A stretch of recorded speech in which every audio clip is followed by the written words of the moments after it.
قرآن مجید میں اللہ تعالیٰ کا ارشاد ہے ضرب اللہ مثلا قریۃ كانت آمنۃ مطمئنۃ یأتیہا رزقها رغدا من کل مکان فکفرت بانعم اللہ۔ اللہ نے پچھلی امتوں میں ایک بستی کا تذکرہ کیا جن پر چاروں طرف سے رزق کی برسات تھی، مگر انہوں نے اللہ کی نعمت کی ناقدری کی۔ فَأَذَاقَهَا اللَّهُ لِبَاسَ الْجُوعِ وَالْخَوْفِ، اللہ نے اس نعمت کی ناقدری کے بدلے میں بھوک اور خوف کا لباس انہیں پہنا دیا۔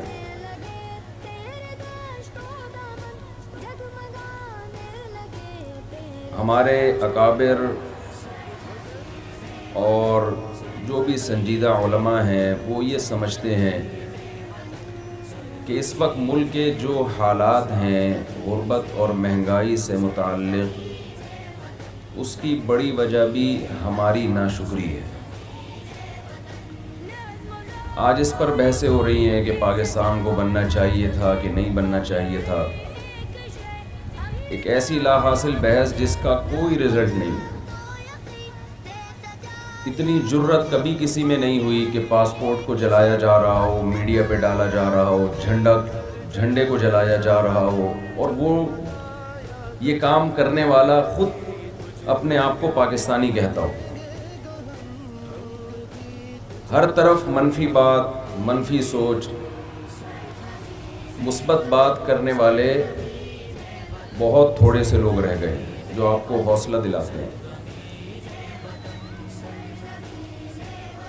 ایک بات جو 2 اور 2 4 کی طرح واضح ہے کہ کبھی بھی شخصیتوں پہ ملک کو قربان نہیں کیا جاتا، ملک پہ شخصیتوں کو قربان کیا جاتا ہے۔ جو ناشکری ہے، جس کا وبال ہم پہ پڑ رہا ہے، ناشکری کے مختلف درجات ہیں جو ہم علماء سے سنتے ہیں، بتاتے ہیں لوگوں کو۔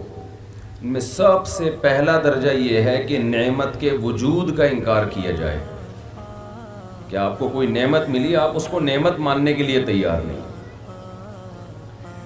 ہم دنیا میں سفر کرتے ہیں جتنی آزادی کے ساتھ، جتنے اطمینان کے ساتھ ہم اپنے ملک میں حق کو بیان کر سکتے ہیں، جتنی آزادی ہمیں یہاں سوچ کی ہے، اتنی دنیا میں کہیں نہیں ہے۔ آپ دنیا میں جب کہیں سفر کرتے ہیں، کہیں کسی کنٹری میں جاتے ہیں، وہاں بہت تنگ ماحول ہے، بہت زیادہ تنگ ماحول ہے۔ آپ کو اجازت نہیں ہے ایک حرف آپ اپنی زبان سے حکومت کی پرمیشن کے بغیر نکال سکیں۔ سراج الدولہ، ٹیپو سلطان، سید احمد شہید، شاہ اسماعیل شہید رحمۃ اللہ علیہ کی کوششیں جو مسلمانوں کو آزادی دلانے کے لیے تھیں، وہ وقتی طور پر ناکام ہوئیں، لیکن اللہ نے ہمیں مکمل ہندوستان نہیں، ہندوستان کا ایک بہت بڑا حصہ اور بہت ہی جغرافیائی لحاظ سے جو اہمیت کا حامل تھا، وہ حصہ اللہ نے ہمیں عطا فرمایا۔ تو ہمیں اس پہ خوش ہونا چاہیے، ہمیں اس کی بقا کی فکر کرنی چاہیے۔ پاکستان کی مثال اس گھر کی ہے جس گھر میں کچھ لوگ رہتے ہوں اور اس گھر میں رہنے والے چند لوگ اپنی ذمہ داری پوری نہ کر رہے ہوں، تو گھر کے مکین نے گھر کو برا بھلا کہنا شروع کر دیا۔ تو آپ بتائیے، اس سے سوائے اس گھر پہ دشمنوں کی للچائی ہوئی نظریں پڑنے کے علاوہ اور کیا حاصل ہوگا؟ دشمن خوش ہوں گے کہ یہ لوگ اپنے گھر کی جڑیں خود ہی کاٹنے میں لگے ہوئے ہیں۔ کوئی بات نہیں، بہترین لوکیشن پہ یہ گھر ہے، یہ کسی طرح ان کے ہاتھ سے نکل کے ہمارے ہاتھ میں آ جائے۔ آج یہی ہو رہا ہے کہ ہم کسی شخصیت کی دشمنی میں یا شخصیت کی محبت میں اعتدال سے اس قدر تجاوز کرتے ہیں کہ ہم ریاست کے مفاد کو اور ریاست کی محبت اور اس سے عقیدت کو ہم داؤ پہ لگانے کے لیے تیار ہو جاتے ہیں۔ تو ہم نے سب سے پہلے اپنے ملک کی حفاظت کا عزم کرنا ہے 14 اگست کے موقع پر، اور کسی قیمت پہ بھی ملکی مفادات پہ ہم نے کمپرومائز نہیں کرنا۔ کوئی شخص پاکستان کے خلاف کہتا ہوا نظر آتا ہے، اس کی زبان ہم نے بند کرانی ہے، اس کے ساتھ اس کی اس منفی سوچ میں اس کو اپریشیٹ نہیں کرنا، اس کی حوصلہ افزائی نہیں کرنی ہے۔ میں کل حدیث پڑھا رہا تھا طلبہ کو، حضرت موسیٰ علیہ السلام کا واقعہ آیا کہ موسیٰ علیہ السلام بہت زیادہ حیا والے اور پردے والے تھے۔ وہ دور لوگوں کی نگاہوں سے، بنی اسرائیل کی نگاہوں سے بہت دور جا کے غسل کیا کرتے تھے۔ بنی اسرائیل میں چند فسادی لوگوں نے یہ کہنا شروع کر دیا کہ ان کے جسم میں کوئی برس کی بیماری ہے، یہ کوئی اور بیماری ہے جس کی وجہ سے یہ اپنے جسم کو بہت زیادہ چھپاتے ہیں۔ حالانکہ یہ تعویل بھی کی جا سکتی تھی کہ ان کی طبیعت میں حیا بہت زیادہ ہے۔ ہم لوگوں کے سامنے پبلکلی ہم نہا لیتے ہیں اور اللہ کے پیغمبر کی طبیعت میں حیا بہت ہے، یہ لوگوں سے دور جا کے نہاتے ہیں۔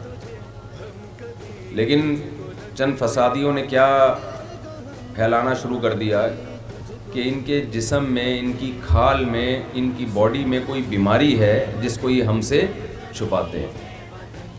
فَبَرَّأَهُ اللَّهُ مِمَّا قَالُوا، اللہ نے موسیٰ علیہ السلام کو بری کر دیا۔ جو پتھر کا واقعہ ہے، سب ماشاءاللہ علماء طلبہ ہیں۔ اس سے ہمیں ایک بات پتہ چلی کہ کچھ لوگوں کا کام ہے ہر چیز میں منفی پہلو کو تلاش کرنا۔ دیکھیں موسیٰ کلیم اللہ جو اللہ کے کلیم ہیں، ان کے بارے میں بھی لوگ منفی سوچا کرتے تھے۔ یہ تعویل کتنے آسانی سے کی جا سکتی تھی کہ سیدنا موسیٰ علیہ السلام حیا کی وجہ سے ایسا کر رہے ہیں، لیکن منفی سوچنے والوں نے کتنا غلط پروپیگنڈا کیا۔ تو یہ ہر دور میں ایسے لوگ موجود رہیں گے کہ آپ کسی چیز کا ایک مثبت پہلو بھی نکال سکتے ہیں، منفی پہلو بھی نکال سکتے ہیں، لیکن آپ نے ہمیشہ اس کو منفی چیز کی طرف لے کے جانا ہے۔ کل ایک صاحب میرے پاس آئے اور کہنے لگے کہ جو شخص داڑھی نہیں رکھتا اس کے بارے میں کیا حکم ہے، فاسق ہے؟ میں نے کہا ہاں۔ فوراً کہنے لگے پھر علامہ اقبال اور قائد اعظم فاسق تھے؟ میں نے کہا یہ ایسے سوال ہے کہ آپ کسی شخص کے پاس آئیں اور اس سے پوچھیں جو داڑھی کاٹے فاسق تھا، وہ کہیں ہاں، پھر کہیں کہ آپ کے ابا فاسق تھے؟ تو ڈائریکٹ اتنی دور جانے کی آپ کو کیا ضرورت ہے؟ آپ قریب میں ہی چلے جائیں نا۔ پھر یہ فاسق ہے، یہ صاحب فاسق ہیں، یہ صاحب فاسق ہیں۔ قیامت کے دن اعمال تولے جائیں گے، نیکیاں اور برائیاں وہ ترازو کے پلڑے میں رکھی جائیں گی۔ جس کی نیکیوں کا پلڑا جھک گیا وہ کامیاب ہے، جس کا برائیوں کا پلڑا جھک گیا وہ ناکام ہے۔ تو منفی سوچ رکھنے والے لوگ،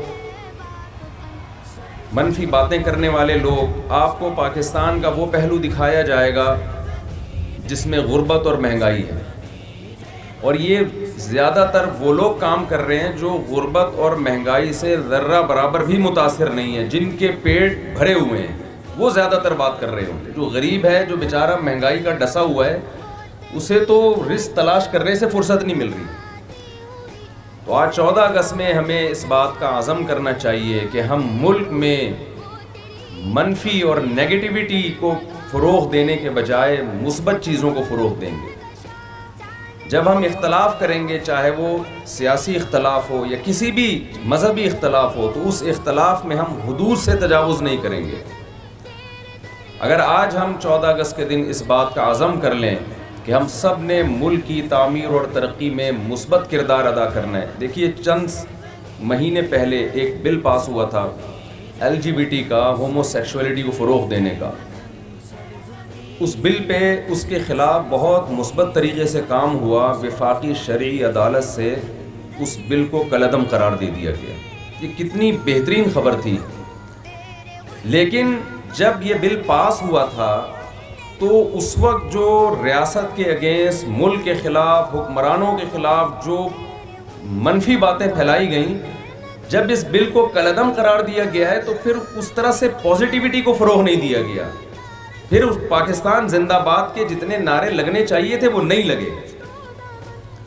تو یہ کس قدر ہمارے لیے خوشی کی بات ہے کہ ہمارے پاس ایک وفاقی شرعی عدالت ہے جس میں ہم کوئی بھی قانون جو اسلام کے اگینسٹ ہو اس کو ہم چیلنج کر سکتے ہیں، لیکن ہم چیلنج کرنے کے لیے تیار نہیں ہیں، ہم قانون کا سہارا لینے کے لیے تیار نہیں ہیں۔ بہت سارے کام مثبت انداز سے، مثبت طریقے سے ملک کے اندر ہو سکتے ہیں، تو ہمیں مثبت طریقے کو فروغ دینا ہوگا، محبت کو فروغ دینا ہوگا۔ ملک میں انارکی اور ہر وقت منفی باتیں، کوئی شخص پاکستان کا پاسپورٹ پھاڑ رہا ہے تو آپ اس کے نیچے پازیٹیو کمنٹس نہ کریں، آپ اس کو عار دلائیں، اس کو شرم دلائیں۔